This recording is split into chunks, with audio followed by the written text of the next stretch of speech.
This is the artificial intelligence voice of Konstantin Kisin narrating this pod-slice summary of the Triggernometry podcast. Bridget Phetasy, a writer and comedian, takes to this podcast to delve into the complex topic of promiscuity within our modern society, and this experience of sexual assault coupled with addictions lead her down a path of hyper-promiscuity and alcoholism.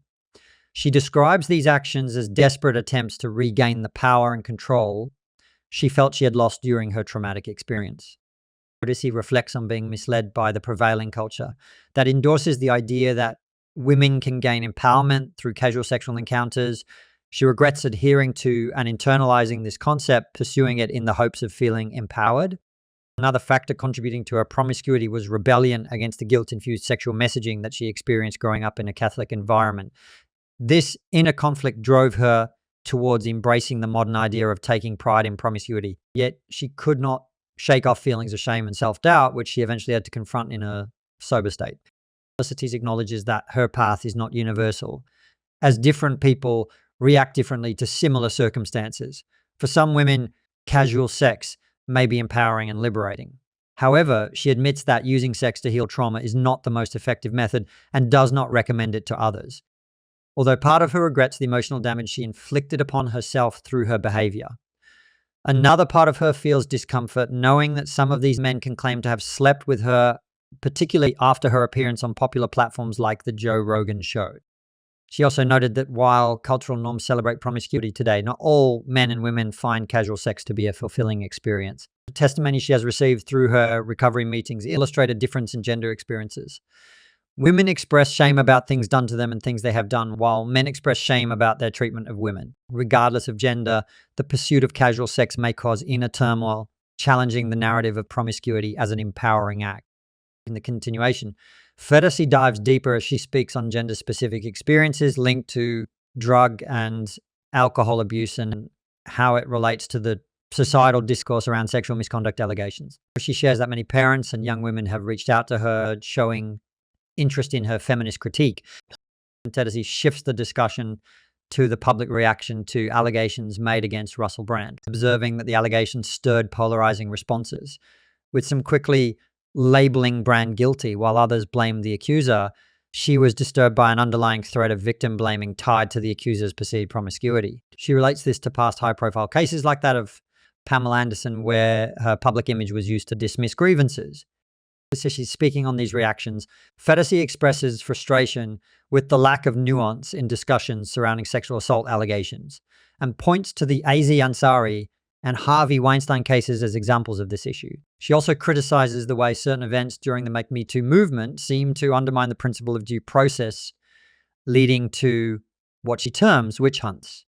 She critiques both political left and right for using women as tools for their agendas, reminiscing about the Monica Lewinsky scandal and how neither party seemed to genuinely care about the women involved. She sees this as a pattern continued during the Kavanaugh hearings, where she felt the Democrats weaponized sexual assault for political gain. This politicization has led her to feel politically homeless. Phetasy ends this segment expressing disappointment at harmful narratives around female promiscuity that some on the right have continued to perpetuate. Pointing to the difficulty faced by survivors when coming forward, she argues for a more nuanced and compassionate discourse when dealing with such sensitive issues, and criticizes the left for their contributions to some of these problems. In an extended conversation with the Triggernometry podcast hosts, Bridget Phetasy expresses her views on several sensitive topics, which include women's issues, rape allegations, societal norms, and the political dichotomy affecting conversations on these matters. What strikes Phetasy the most from her observations and interactions with people is a seeming disregard for women within political discourses. Despite claiming to support women, she calls out both the right and left-wing parties for exploiting women for their political agendas. Exploitation has led Phetasy to describe herself as politically homeless.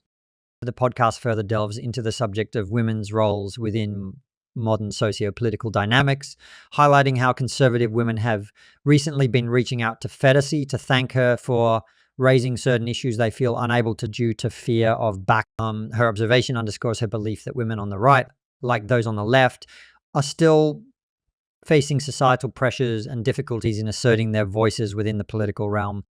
Discussing the response to rape allegations, Phetasy points out the many setbacks victims face, As an example, she mentions the common argument that an accusation should only be treated seriously when reported promptly to the police. However, she underlines the complexities and trauma surrounding such incidents, including survivors' self-blame, fear, shame, and the harsh reactions they often receive from society, making immediate reporting rarer than many assume. In fact, she provides a personal anecdote recounting an incident from her life where she blamed herself for drinking and being friendly with the guy.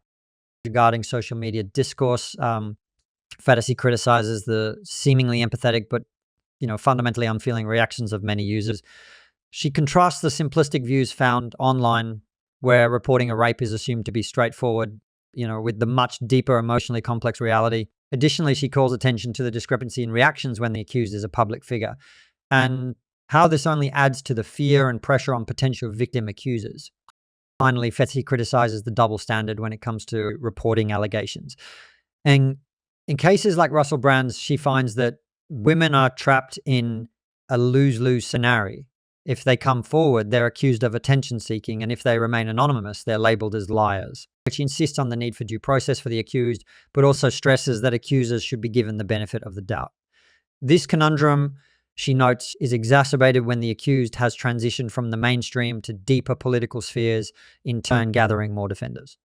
In the second part of the Triggernometry podcast with guest Bridget Phetasy, the conversation progresses towards the ongoing radicalization of both the left and right political factions. Bridget points out the hypercritical trend of moral judgment rampant on both ends of the spectrum. She expresses concern over how the right wing appears to be succumbing to an extreme faction as its supporters become red-pilled, much like what had earlier happened on the left.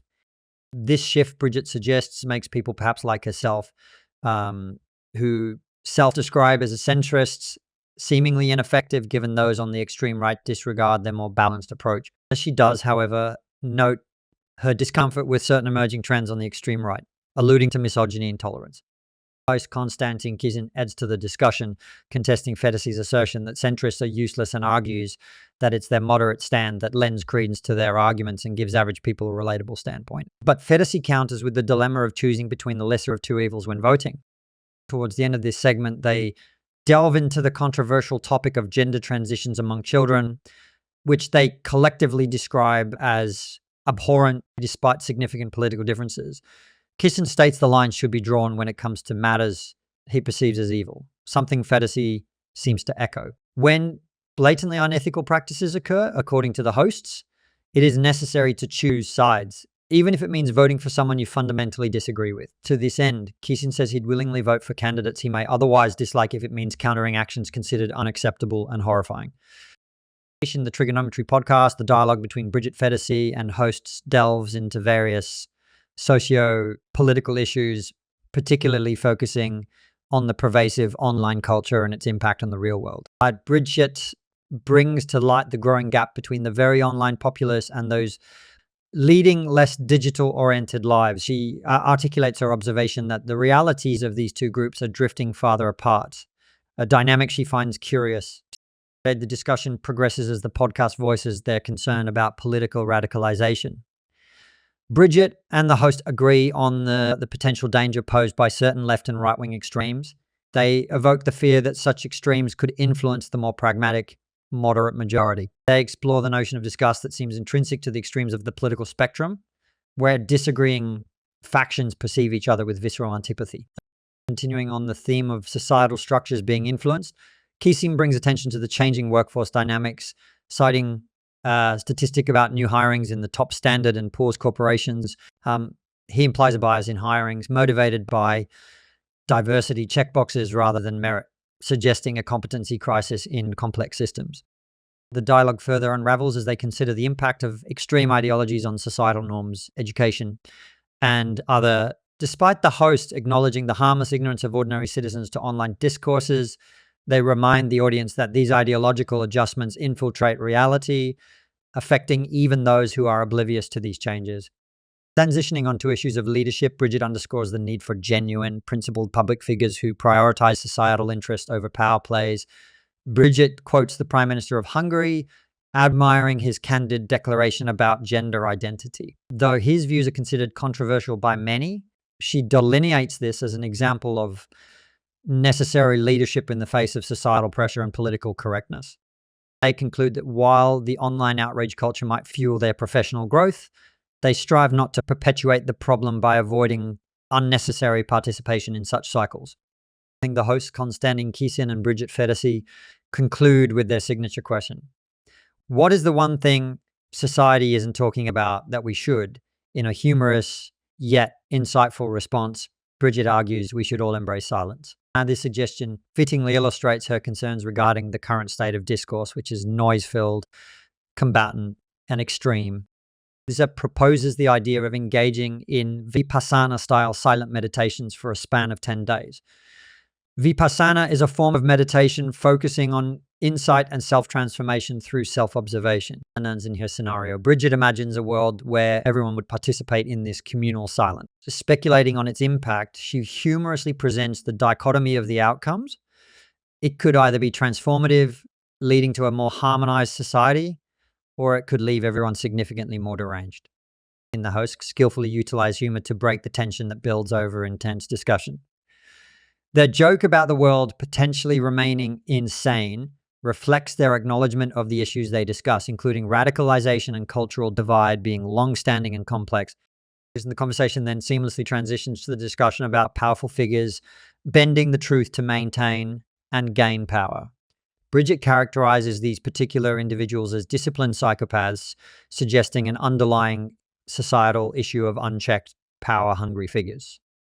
She boldly likens these individuals to Donald Trump, indicating that these people are arguably more effective than him, implying they might be more threatening or damaging. Through this comparison, she manages to put into perspective the global phenomenon of leaders playing fast and loose with the truth to maintain their power.